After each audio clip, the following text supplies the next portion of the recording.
ફરી એકવાર કોરોનાની યાદ આવે તેવા દિવસો આવ્યા। ચીનના એચએમપીવી વાયરસની ભારતમાં એન્ટ્રી થઈ ચૂકી છે। જી હા, બેંગ્લોરમાં એચએમપીવી વાયરસનો કેસ નોંધાયો। 8 મહિનાની બાળકી એચએમપીવી વાયરસ પોઝિટિવ છે। અમે અમારી લેબમાં ટેસ્ટ નથી કર્યો, સ્વાસ્થ્ય વિભાગ દ્વારા કહેવામાં આવ્યું છે। ખાનગી હોસ્પિટલના રિપોર્ટમાં કેસ સામે આવ્યો છે। ચીનમાં એચએમપીવી વાયરસ તબાહી મચાવી રહ્યો હોવાના સમાચાર આવી રહ્યા છે, ત્યારે ચીનના કેટલાક પ્રાંતમાં ઇમરજન્સી જાહેર કરવામાં આવી છે અને આ સ્થિતિ કોરોના સમયની યાદ અપાવી રહી છે।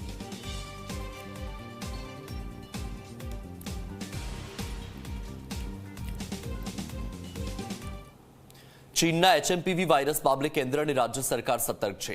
રાજ્યના આરોગ્ય વિભાગે નવા વાયરસ મામલે માર્ગદર્શિકા જાહેર કરી।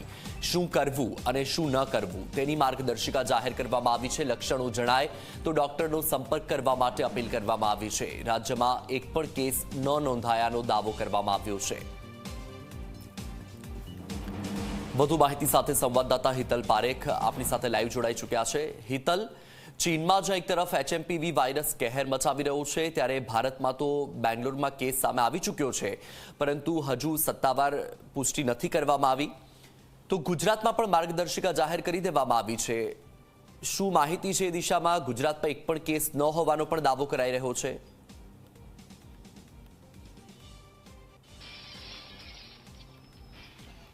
જી વત્સલ, ચોક્કસ એવું કહી શકાય કે ચીનમાં જે પ્રકારે એચએમપીવી વાયરસ ફેલાયો અને ત્યાં ક્યાંક ને ક્યાંક ઇમરજન્સી પણ જાહેર કરવી પડે એ પ્રકારની સ્થિતિ નિર્માણ થઈ છે ને એટલા જ માટે 3 જાન્યુઆરીના રોજ ભારત સરકારે તમામ રાજ્યોને આ અંગેની ગાઈડલાઈન પણ આપવામાં આવી હતી।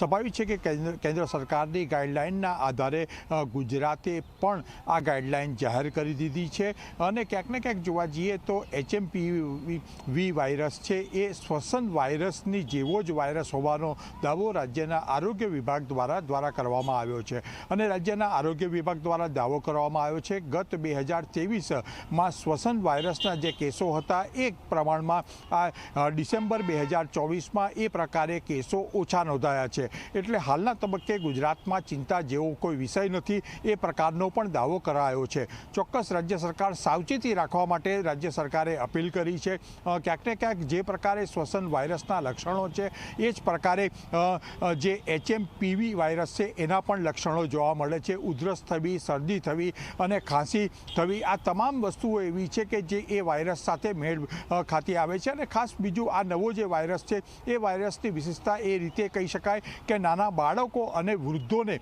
એ સીધી ઇફેક્ટ કરે છે। એટલા માટે રાજ્ય સરકારે ખાસ સાવચેતીના પગલાં લેવા માટેની વાત કરવામાં આવી છે અને ક્યાંક ને ક્યાંક જોવા જઈએ તો જે પ્રકારે કોરોનાના અનુભવ છે એ ગુજરાતને ખૂબ કામ આવશે એ પ્રકારની સાવચેતી અત્યારથી લેવાની શરૂઆત કરી દીધી છે। ક્યાંક ને ક્યાંક શરદી, ખાંસી કે તાવ આવતો હોય તો સીધી રીતે ડૉક્ટરની સલાહ લેવી જોઈએ એ પ્રકારનો મત પણ આ જે ગાઈડલાઈન છે એ ગાઈડલાઈનમાં વ્યક્ત કરવામાં આવ્યો છે। સ્વાભાવિક છે કે શરદી ખાંસી થઈ હોય, તાવ આવતો હોય તો જાહેર જગ્યાઓ પર ન ફરવું જોઈએ। ખાંસી આવે તો તેનો રૂમાલથી તેને રોકવી જોઈએ, રૂમાલનો ઉપયોગ કરવો જોઈએ, આ પ્રકારની ગાઈડલાઈનમાં કહેવામાં આવ્યું છે। પણ ક્યાંક ને ક્યાંક જોવા જઈએ તો બેંગ્લોરમાં પ્રથમ કેસ આવ્યો છે, ચોક્કસ બિનસત્તાવાર રીતે આવ્યો છે, ત્યારે સ્વાભાવિક છે કે લોકોમાં કોરોનાની યાદ પાછી આવી છે અને લોકોમાં ભયભીતનું વાતાવરણ પણ ફેલાઈ રહ્યું છે।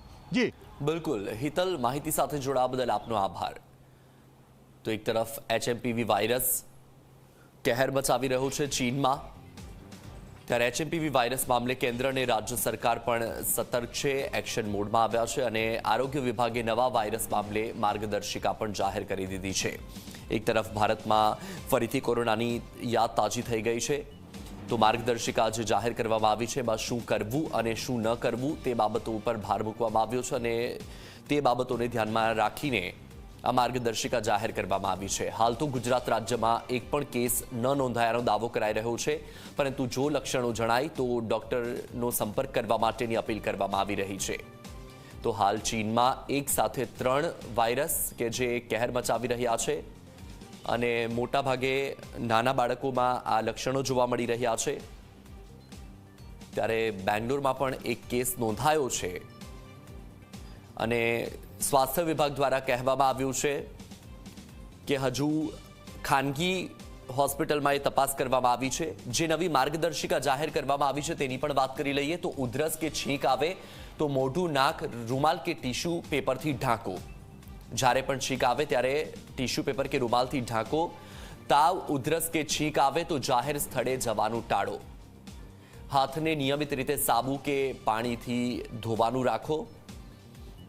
જે રીતે કોરોના સમયે ગાઈડલાઈનનું પાલન કરતા હતા તે રીતે હાથ સાફ કરવા માટે સેનિટાઈઝરનો ઉપયોગ કરો. ભીડભાડવાળા સ્થળોએથી દૂર રહેવાનો પ્રયત્ન કરો. સાથે જ ફ્લૂથી પીડિત વ્યક્તિથી પણ અંતર રાખવું જરૂરી છે અને રોગપ્રતિકારક શક્તિ વધે તે પ્રકારના પ્રયત્ન કરવા જોઈએ. રોગપ્રતિકારક શક્તિ વધારવા માટે પૂરતી ઊંઘ લેવી જોઈએ અને સાથે જ પૂરતો આહાર લેવો જોઈએ. શ્વસનને લગતા લક્ષણો જણાય તો ઘરમાં રહેવું, બહાર નીકળવું ટાળવું. શંકાસ્પદ લક્ષણ દેખાય તો દવાખાનાનો સંપર્ક કરવો.